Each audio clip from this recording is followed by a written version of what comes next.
Voilà, bonsoir, salut. Nous pensons que vous êtes nombreux à l'attente de ce programme Grand H, Grand Homme. Nous recevons pour vous M. Mansantima Ndefi. Il est président de ce grand mouvement citoyen Dressons Enfants qui totalise déjà 3 ans d'existence. Avec lui, nous allons en savoir plus et surtout ses différentes réalisations. Et on va inciter aussi sur quelques questions d'actualité. Ça sera la deuxième rubrique. Là, nous sommes dans un cadre différent, donc place des évolués. Comme lui, c'est aussi un monsieur évolué et il va aussi nous démontrer qu'il contribue tant soit peu au développement de notre pays par ses différentes réalisations et l'amour qu'il a pour la République du Congo. Monsieur Mansantima, bonsoir. Bonsoir, merci Toutou-Monti. Bonjour pour ceux qui vont nous suivre le matin, pendant la journée. Bon anniversaire d'abord pour vous-même, hein, parce que vous avez fêté votre anniversaire. Non, oui, bon, il y a eu des anniversaires, c'est moi ici. Il y avait les 13 octobre, c'était l'anniversaire du mouvement Dressons nos fronts. Et puis le 25 octobre, c'était mon anniversaire. Donc j'ai reçu beaucoup de souhaits d'anniversaire de tous les amis, de tous les frères, de tous les membres. C'était vraiment une joie immense. Mais aujourd'hui, on est là plutôt pour parler des Dressons enfants, parce que c'est ça un peu notre famille qui nous réunit dans le cadre de ces combats que nous avons voulu mener ensemble avec le peuple congolais. Très bien. Dressons enfants, c'est quoi?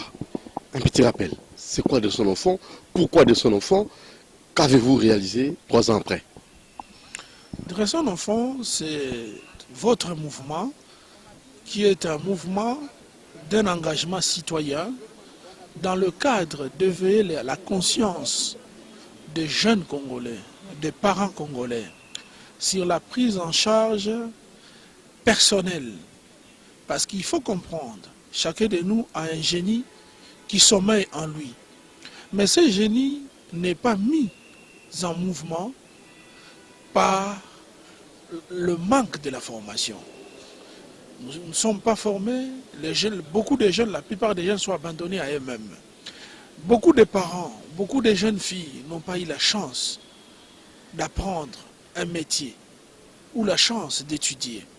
C'est pour cela que nous sommes venus avec ces mouvements d'éveiller la conscience des peuples congolais. C'est par l'apprentissage, c'est par la formation que l'on peut espérer vivre dignement. Parce que on doit travailler, nous demandons de l'emploi, mais avant de demander l'emploi, il faut d'abord réveiller ces génies qui sommeillent en nous.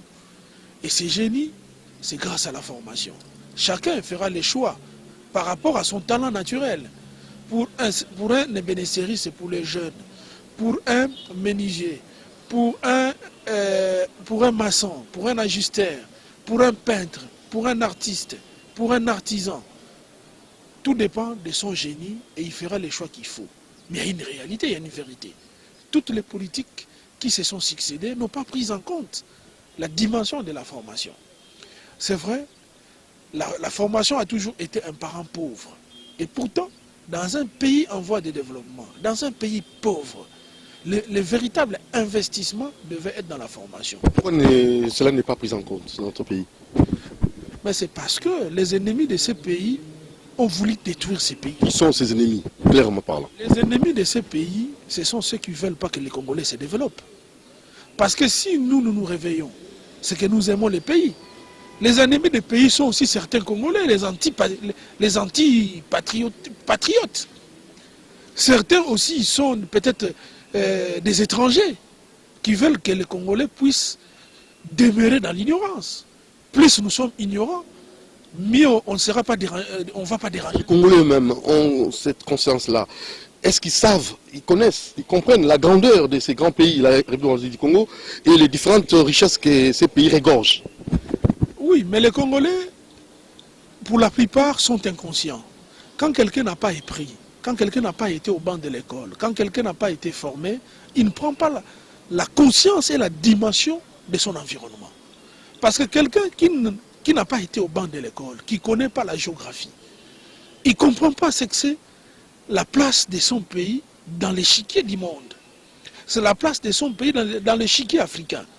Mais si tout le monde prend conscience, nous allons exiger beaucoup de choses à nos politiciens. Vous savez, nous réitérons, nous avons toujours exigé le départ de tels leaders politiques, nous ne voulons pas de tels, mais au finish, personne n'a proposé un programme cohérent pour sortir de la pauvreté. C'est-à-dire, nous nous posons des questions, est-ce que nous avons vraiment des vrais hommes politiques? Parce que lorsque nous voyons des hommes politiques ailleurs, l'alternance, ce n'est pas l'alternance des hommes, c'est l'alternance des projets, c'est l'alternance des visions. Nous avons chassé Kabila, mais la vision pour gérer Kabila, après, qu'est-ce que nous avons proposé? Aujourd'hui, nous naviguons à vie. Tout le monde le sait. Aucun projet pour la jeunesse. Et pourtant, c'est cette jeunesse qui a été fer de lance pour bouter dehors le régime en place, pour apporter l'alternance tant voulue. Mais l'alternance ne signifie pas changement d'individu. Ça signifie changement de système de gestion, changement de vision. Mais dans cette vision, Dressons au fond, en tant que mouvement d'éveil patriotique, a toujours dit la base, c'est la formation. Et dans quelle formation? Exactement. Dans la plupart des nations civilisées, dans la plupart des pays développés, ils ont reposé les formations en majoritaire des jeunes dans les écoles, des formations professionnelles et techniques. Il faut que nous ayons plus de 70% des jeunes engagés dans cette formation. Il a l'avantage, quand quelqu'un a fait des écoles professionnelles et techniques, il a l'avantage d'être l'entrepreneur de demain. D'abord, son métier les rend indépendants. Un menuisier peut monter son entreprise lui-même en fabriquant ce qu'il fait, surtout les bénéficiaristes, les meubles et consorts. Un menuisier, un maçon peut monter son entreprise de construction et rendre service. Un mécanicien auto peut créer son garage et rendre service. Un peintre peut travailler en indépendant. Et plus tard, lorsqu'il aura réuni beaucoup de moyens, il peut monter sa société. Donc, vous comprenez que les métiers sont les précurseurs de l'entrepreneuriat. Nous ne pouvons pas aujourd'hui parler de l'entrepreneuriat avec des bureaucrates. L'entreprise, aujourd'hui, qui transforme le monde, c'est l'entreprise qui est liée aussi à la transformation. Il faut parler aujourd'hui de la sidérurgie. Nous ne fabriquons pas les fers. Comment nous pouvons imaginer demain créer nos propres voitures? Tout ça, ce sont des métiers. C'est comme ça que vous voyez dans les pays comme le Canada, les pays comme le Brésil, les pays comme la Chine, les pays comme la France, partout quand vous allez, si un noir arrive, on lui facilite pas d'entrer à l'université. On lui pousse à faire le métier. On appelle ça même l'intégration. Quand tu arrives, tu dois être intégré. Quand nos enfants arrivent là-bas, on les pousse à faire le métier. Et tout de suite, c'est le chemin qu'on lui montre. Parce qu'ils connaissent. C'est là où se trouve la véritable main-d'œuvre. Les universitaires sont des cadres qui encadrent, qui anticipent. Ils peuvent ne pas être nombreux. D'ailleurs, étudier dans une université, ça coûte cher. Quand l'université coûte moins cher, c'est que l'enseignement n'est pas à la hauteur souhaitée. Pourquoi cela n'est pas mis en application, n'est pas vraiment bien appliqué chez nous? Ça prend beaucoup de temps. Pourquoi? Nous insistons, mais nous ne sentons pas une sorte de considération de tout ce que vous dites, parce que ce n'est pas la première fois. Vous avez fait de pareilles propositions régulièrement. Ça, c'est, je crois, si je m'abuse, 10e numéro. Vous insistez sur l'apprentissage du métier professionnel pour aider nos jeunes, pour vraiment faire une sorte... faciliter les jeunes, hein, parce que vous savez, le chômage bat vraiment son record dans notre pays, plus de 90% des chômeurs jeunes que nous avons, et ça pose problème. Pourquoi ça traîne? Pourquoi ça prend du temps? Pourquoi nos politiciens n'appliquent pas cela? Il faut quoi? Un budget? Il faut quoi? Voter des lois? Il faut quoi? Réforme de notre secteur éducationnel? Il faut quoi? Merci. Ce qu'il faut comprendre dans ce genre de choses, lorsque l'ennemi vous tient, c'est à vous de vous réveiller. Notre message s'adresse principalement aux jeunes, pas aux gouvernants. Parce que les gouvernants sont déjà assis dans leur confort. Ils ne nous écouteront pas. Ça n'a pas été leur vision dans la base. Or, nous qui vous parlons, c'est notre vision. C'est notre façon de voir les choses. Nous allons faire même 100 numéros pour que nous soyons seulement écoutés.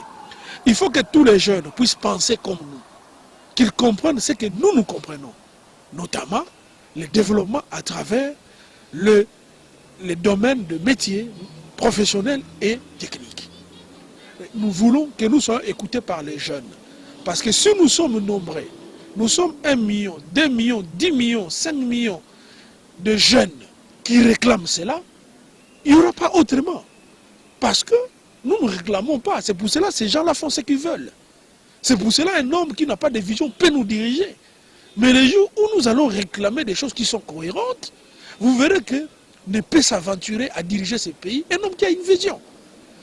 Si une vision n'est pas portée par plusieurs personnes, c'est difficile que cette vision puisse prendre corps.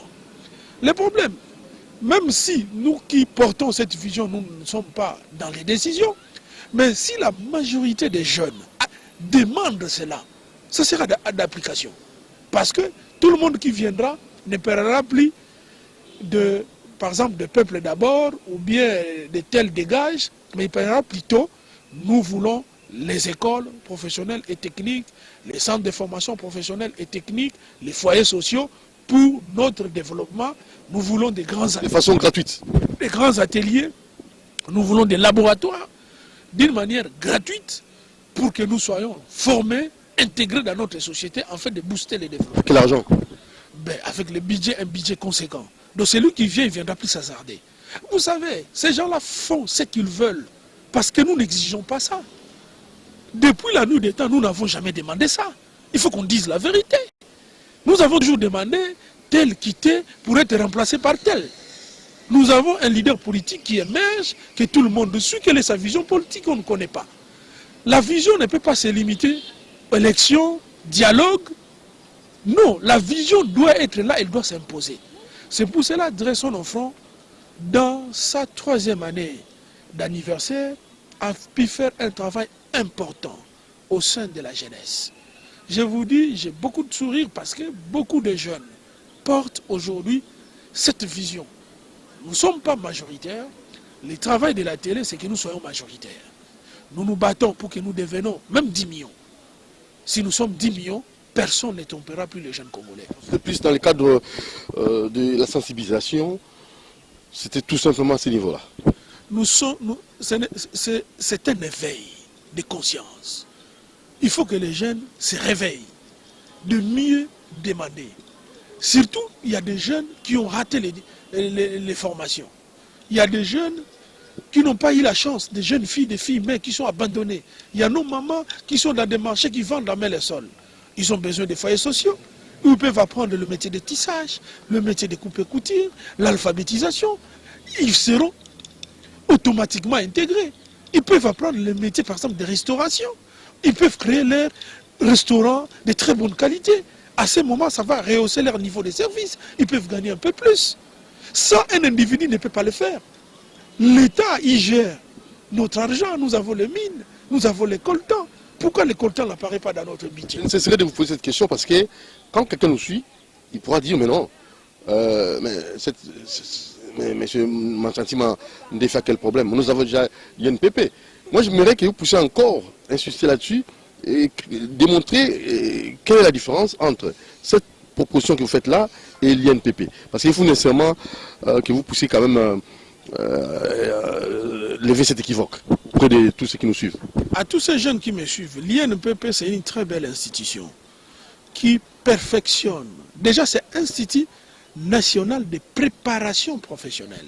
C'est-à-dire, quelqu'un qui termine dans un domaine, mais il doit approfondir son domaine pour qu'il devienne professionnel. L'INPP est là pour aiguiser son art.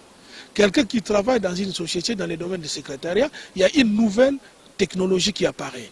La personne peut être préparée à l'INPP. Quelqu'un qui veut faire une conversion des métiers, mais qui a déjà une base, il peut faire l'INPP. L'INPP ne dépend pas du ministère de l'EPST ou même de la formation professionnelle. L'INPP dépend du ministère du Travail. Déjà, la philosophie, c'est dans la formation continue. Le ministère du Travail, c'est celui qui a la charge de la formation continue. Il n'a pas la charge de former des gens à l'état brut. Mais l'EPST ou le ministère des Affaires sociales, ils ont les rôles de récupérer les gens à la terre brute, au niveau des affaires sociales, de récupérer des jeunes défavorisés à être formés. À l'INPP, on paye des cotisations. Nous, en tant que chef d'entreprise, nous payons nos cotisations chaque mois. Moi, je le paye en tout cas. Vous comprenez? Et puis ceux qui vont être formés là-bas, ils payent chaque mois. Parfois $70 par mois. Mais aujourd'hui, pour un fonctionnaire qui est payé $50, comment il peut prendre en charge ses enfants à l'INPP? Il ne saura pas. Vous comprenez? Donc, les centres de formation professionnelle, les écoles de formation professionnelle et technique, la formation doit être gratuite. L'État, lorsqu'il fait les sociales, ce n'est pas du bénévole. Ce n'est pas de la nécessité. C'est un devoir de développement. Si vous ne le faites pas, tant pis pour vous, parce que le pays ne va pas décoller. Quel genre de jeunes que nous aurons dans 30 ans, dans 50 ans, dans 10 ans? Ça signifie quoi? Nous sommes déjà, Les projections qu'on doit faire. nous sommes déjà en train de voir. Mobutu a abandonné Horizon 33, horizon 30. l'enseignement. Les parents ont supporté. Aujourd'hui, la plupart des gens qui ont été formés dans cette perspective ont des insuffisances dans la formation. Et la génération, il y a une génération qui n'a même pas étudié, qui est une bombe à retardement. C'est cette génération qui s'avilit aujourd'hui avec des drogues bombées que nous décourageons avec beaucoup d'énergie. Parce que la drogue détruit les corps. Mais ça, c'est encore rien. Aujourd'hui, lorsque vous circulez, vous voyez même nos compatriotes qui sont dans des motos. Mais la circulation est devenue un casse-tête. Ces jeunes qui déambulent dans des motos, qui font des mototaxis, ils détruisent aussi leur corps. Avec des hernies, tout ça. Hémorroïdes. Des hémorroïdes terribles. C'est-à-dire que déjà leur longévité est mise en cause. C'est une destruction totale de leur vie. Et demain, ces jeunes, de plus en plus, qui ne sont même pas capables de prendre en charge la totalité de leur famille, ils vont prendre quel type d'enfants? Et ce sont ces enfants-là, Affaiblis. demain, qui vont vendre Les parents affaiblis. Oui, mais ils vont vendre les Congos. Les jours où on leur dit de donner les Congos, ils vont donner. Parce qu'ils comprennent, ils vont pas... Quelle politique? C'est une politique, c'est une occupation intelligente ou comment? C'est une occupation intelligente, c'est une destruction intelligente de notre pays. Donc à petit fait. À petit fait, malheureusement, ni les opposants, ni ceux qui sont au pouvoir ne comprennent la réalité de ces choses. Aujourd'hui, moi je suis désolé, nous avons de l'autre côté un grand opposant, Martin Fayulu.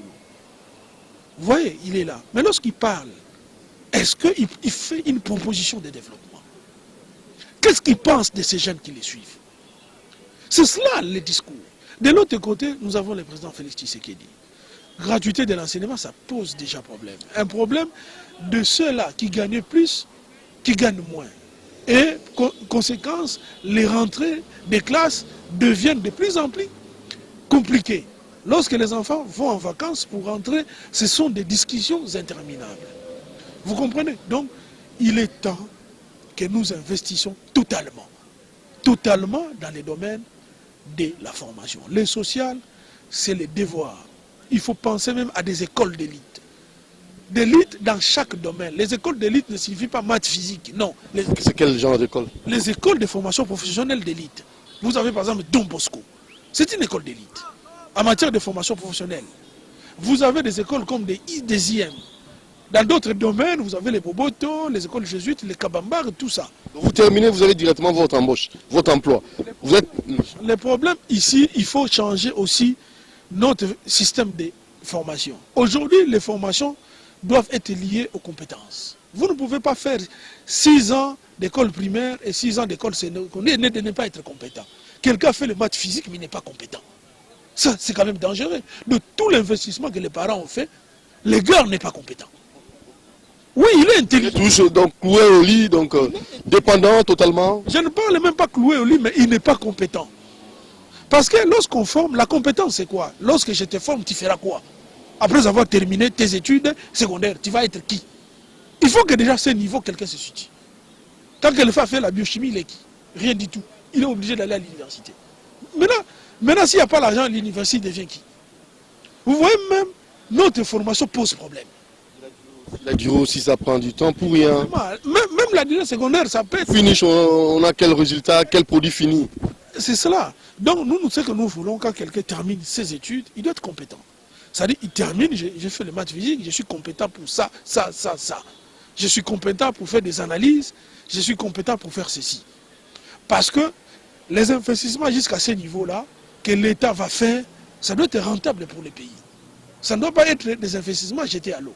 Et puis, ce n'est pas tout le monde qui peut aller dans ces écoles-là. Les gens doivent être dans les métiers. La majorité des gens doivent être dans les métiers. C'est là où on produit. Si tout le monde doit faire maths, physique, littéraire, tout ça. Littéraire, en plus, le domaine de littéraire, c'est le littéraire des Français, Même pas littéraire des frères de Lingala, de Kikongo, pour faire progresser nos langues. Ça pose problème. Non, les compétences posent déjà problème. Donc notre système éducationnel doit être repensé. Tout ça, ça demande des états généraux de l'enseignement. Il faut nécessairement commencer, parce que nous insistons là-dessus. Ce qu'il faut comprendre, c'est que l'éveil que nous sommes en train de faire aujourd'hui, nous voulons faire réveiller les jeunes Congolais dans ces domaines-là. Il faut que les jeunes Congolais deviennent responsables de leur destin. Et nous tenons notre destin dans nos formations. Si les jeunes Congolais commencent à exiger l'enseignement, vous verrez que les bailleurs de fonds qui ont financé pour qu'on chasse des présidents, tout le monde viendra toujours là-bas et financer, équiper, financer parce que c'est ce qu'ils veulent. On va vous donner ce que vous voulez. Vous voulez que Kabila parte, Kabila est parti. Mais après Kabila, vous avez voulu quoi? Rien du tout. On vous a donné, bon, je pars. Je suis parti. Et puis, on a fait quoi? Rien du tout. C'est ça le travail de Delson Enfant. Aujourd'hui, Delson Enfant a 6 implantés. Nous sommes à Kitambo. Nous sommes à Ngaliema. Dans toutes les 24 communes et dans les provinces aussi? Nous sommes dans certaines provinces. Nous sommes à Kimboala, nous sommes à Mongafula, à Kindele, à Congelos. Je salue tous les membres qui sont là. Nous sommes à Tchangou déjà, nous avons une base qui est en train d'être formée.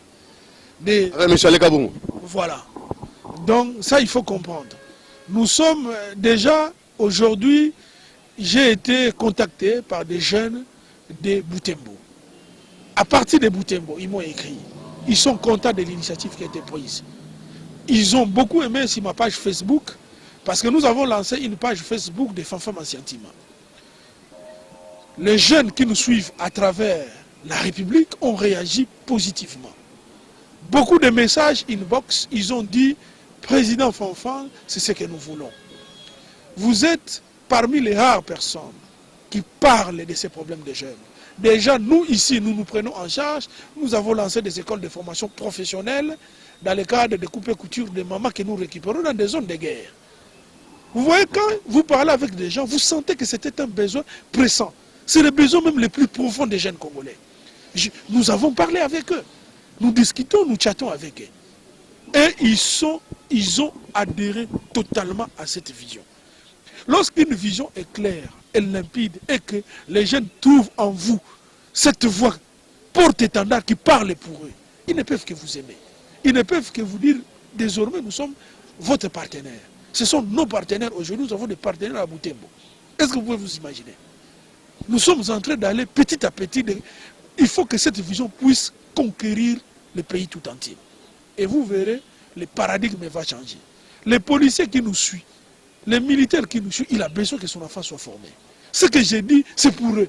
L'agent de sécurité qui me suit, il a des difficultés chez lui à la maison pour gérer ses enfants.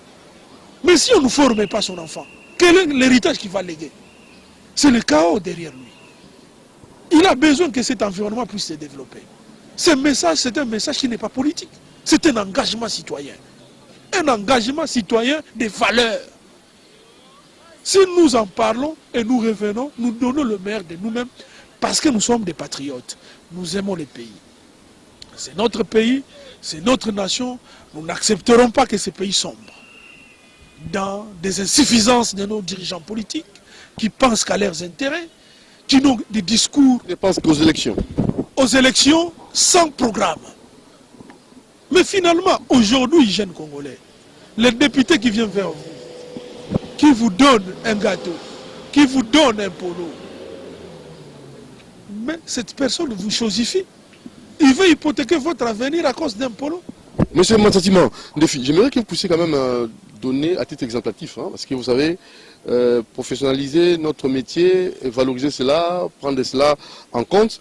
Mais avec des exemples concrets, les gens pourront vraiment bien comprendre votre vision. Parce que ça paraît un peu compliqué. Et les gens vont confondre cela parce qu'il y a des enfants qui sont scolarisés, il y a des étudiants aussi. Ils pensent que mais nous étudions déjà.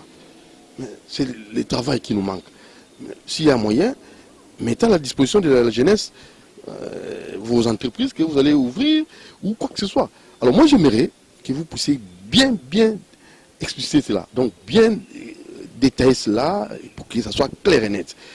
Avec des exemples vraiment clairs sur ces domaines, ces secteurs, cette vision qui cadre avec les professeurs, donc qui cadre avec notre réalité, le chômage que nos jeunes ne cessent de décrire. Merci, c'est une question vraiment précise. Ce qu'il faut comprendre, un pays qui a une vision, il doit aussi avoir une vision de son enseignement et de sa formation. Nous avons des jeunes qui sont à l'école primaire. La gratuité de l'enseignement, c'est une bonne chose. Après l'école primaire, le jeune n'est pas compétent. Il n'est compétent en rien. Il sait seulement lire, écrire et calculer. Mais les compétences n'y est pas. Il va faire son 7e, son 8e, les cycles d'orientation. À ce niveau-là, les jeunes n'est compétent en rien du tout. Nous parlons des jeunes qui étudient. Mais lorsqu'il arrive en 3e, il faut que les jeunes commencent sa compétence. Ce sont les humanités. Et c'est là où nous insistons. Qu'est-ce que nous devons faire à ce niveau-là? Oui, je suis en train de répondre. Laissez-moi vraiment terminer votre question. C'est très capital. Nous encourageons aux parents que les jeunes fassent les choix de la formation professionnelle et technique. Pourquoi? Parce que c'est un jeune qui a fait, par exemple, les études de la cordonnerie. Il a la capacité de construire son entreprise de cordonnerie. Et tout de suite, s'il y a une société de cordonnerie, il trouve de l'emploi. Cordonnerie, je donne un exemple. ça c'est purement professionnel. C'est de façon, parce que c'est pas nos coronets ici, le gars qui est de l'autre côté là. C'est pas ces gens-là. Il faut bien expliquer. Oui, laissez-moi Qui va les former? Vous allez faire appel aux professionnels, cordonnerie vraiment industrielle ou comment je ne sais pas? C'est une grande question, il faut vraiment m'écouter d'une façon holistique. Ça, je donne d'abord l'exemple. Je donne d'abord le cheminement. Il fait sa cordonnerie. Lorsqu'il termine, il est compétent. C'est différent d'un gars qui vient de terminer les maths physiques qui n'est pas compétent. Lui est utile. Oui. Il peut les larguer sur le terrain. Il devient déjà un produit, il devient déjà une main-d'œuvre qui peut booster l'économie du pays. Parce qu'il a un savoir-faire. À ce moment-là, nous insistons. L'État doit suivre dans l'infrastructure de formation de ces jeunes. Ça ne badine pas. C'est-à-dire, il faut donner des écoles, il faut donner des ateliers pour la formation de ces jeunes. Pourquoi? Les jeunes qui terminent avec un atelier à côté, il peut monter son entreprise de cordonnerie. Mais il y a des finitions peut-être qu'il n'a pas les moyens. Il peut revenir dans l'atelier de l'école pour finir comme il entend, parce que là, il y a des équipements. Il va avoir des ateliers. Oui. C'est comme ça, laissez-moi terminer dans un esprit holistique. C'est-à-dire, il doit revenir à l'atelier pour finir dans la meilleure qualité.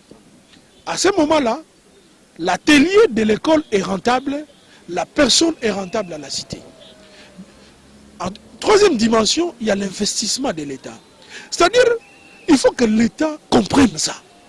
C'est que nous voulons un dirigeant qui comprend ça. Pas un dirigeant qui fait de la politique. Oh, je vous crée une école. En lui, il ne comprend pas ce que c'est. Vous comprenez? Nous voulons de nouveaux leaders. Des leaders qui ont la compréhension des choses. Pas des leaders qui font des choses pour vous plaire. Oh non, vous êtes des jeunes, bon, on vous a fait un truc là-bas. Non. Qui doit être durable pour les générations présentes et futures. Un dirigeant visionnaire qui sait, nous avons investi dans cette école 2 millions de dollars, parce que ce sont des écoles qui ne coûtent pas moins cher. Hein. Ce sont des écoles où vous mettez 2 millions. Mais vous savez que dans ces écoles, c'est une école d'élite, nous formons en moyenne par an nous lançons sur les marchés. Au bout de 10 ans, ceux qui passeront dans cette formation auront un tel niveau, ils vont booster l'économie.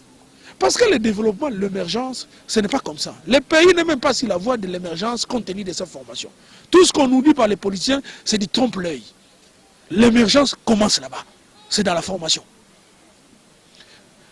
Maintenant, cet exemple, il est corollaire dans chaque métier. Il est corollaire à l'ébénisterie, il est corollaire à la gestage, L'électricité. il est corollaire à l'électricité du bâtiment. Quelqu'un qui termine à l'ISTA, il ne sait même pas résoudre. Nous parlons d'abord de l'école secondaire. Secondaire seulement. Nous ne parlons pas universitaire, nous parlons des compétences de ceux-là qui terminent d'abord les secondaires. D'abord le secondaire, à ce niveau-là déjà. Nous mettons de côté. Il y a des jeunes qui ont raté la formation, qu'on a abandonné. Il faut comprendre, les parents étaient pauvres. Il n'y a pas eu gratuité de l'enseignement. Il y a des parents, carrément, ils n'ont pas financé la scolarité de leurs enfants. C'est des enfants que nous avons sur la rue qui sont illettrés. Ces enfants doivent être récupérés. Ce sont ces enfants qui sont devenus des koulouna, qui sont recrutés dans des bandes armées. Ces enfants sont pratiquement, je peux dire, abandonnés. Alors, il faut des centres de formation professionnelle. Et ils n'ont plus dans un cursus normal d'école. Ils doivent être récupérés dans des centres de formation professionnelle et technique.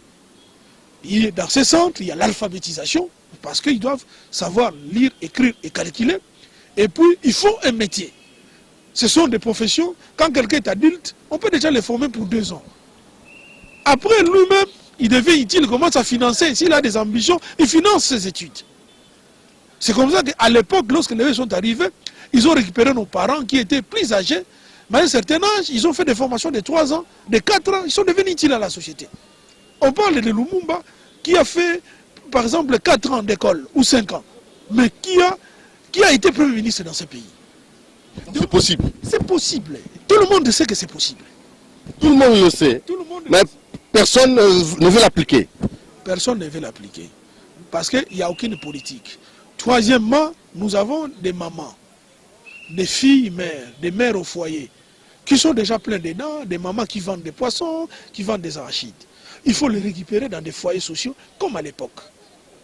Les filles mères peuvent être récupérées dans ces foyers. Ils peuvent apprendre les métiers de tissage. Ils peuvent faire des nappes, ils vendent des nappes. Vous savez, lorsqu'on fait un service et lorsqu'on voit la rentabilité est tout autre que lorsqu'on vend seulement sans professionnalisme. Et comme on dit en lingala, qui bouti. Comprenez?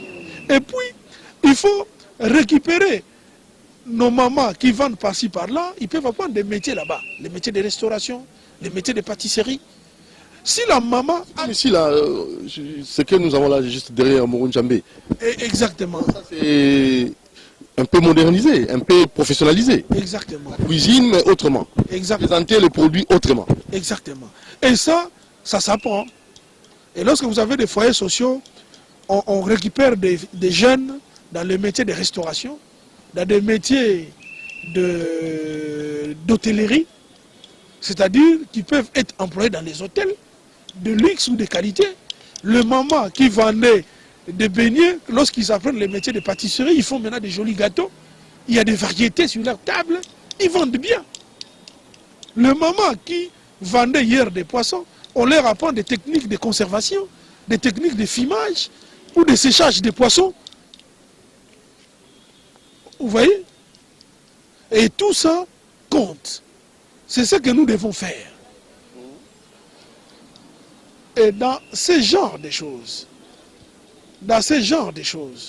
nous comprenons, et je crois que nous avons répondu totalement aux réalités par rapport à vos questions. Donc nous avons pris couche sociale par couche sociale. Nous avons parlé, et aussi les foyers sociaux, ce que nous avons oublié, récupèrent aussi les jeunes abandonnés. Par exemple, les enfants abandonnés sur la rue, les chégués qui n'ont pas encore l'âge adulte, ou même ceux qui ont l'âge adulte, mais on les envoie dans les centres de formation professionnelle. C'est un avantage. Nous allons récupérer. Nous faisons un travail comme ça pendant 5 ans. La société va changer. Et vous allez voir que l'image de la société va se transformer. Parce que c'est la formation qui est la machine à transformer les hommes. Et les gens n'auront même pas besoin des élections. Et vous verrez, vous dites, les gens aujourd'hui réclament les élections, ils regardent les présidents parce que nous n'avons pas de solution. Si aujourd'hui le président Félix n'apporte pas de solutions claires à la jeunesse congolaise, il sera haï, vomi. Peu importe le temps, mais après lui aussi va regretter. Il est de son devoir. Ce que nous disons, il est de leur devoir de prendre ça à cœur. Si ce pays bat pour si son cœur, ou le cœur de tout le monde bat, de tous ces politiciens bat pour cette nation, il est temps que nous puissions changer les choses. Ce que j'ai dit, c'est la voie qui a transformé le monde entier. On n'invente pas la roue. C'est une réalité universelle. Dressons nos fronts, les adhérents pourront vous contacter comment? Est-ce que vous continuez à recevoir quelques candidats, quelques volontaires, quelques jeunes qui pourront peut-être aussi emporter les pas dans votre vision? Il y a un numéro de contact, il y a une adresse. Dressons nos fronts est très ouvert. Nous sommes à 3e année, c'est le travail que nous faisons, non seulement de sensibiliser, c'est de construire une famille.